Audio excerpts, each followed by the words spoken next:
Welcome to our tutorial, What is Studydrive? As you probably already know, Studydrive is a sharing platform for students to exchange their study material.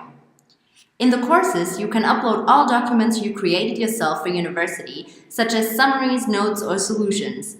At the same time, Studydrive is also a communication platform where you can communicate with other students by posting questions and answers in all of the groups, courses, and even documents. There are all kinds of different groups. Specific groups for your university or topic groups focusing on specific topics like studying abroad or travel advice. All course experts from your country are in a course expert group. Here you can ask questions about the course expert program and get tips from other course experts regarding uploads, downloads, challenges, and so on. Switch to the next tutorial to get more detailed information regarding your course expert account. See you there!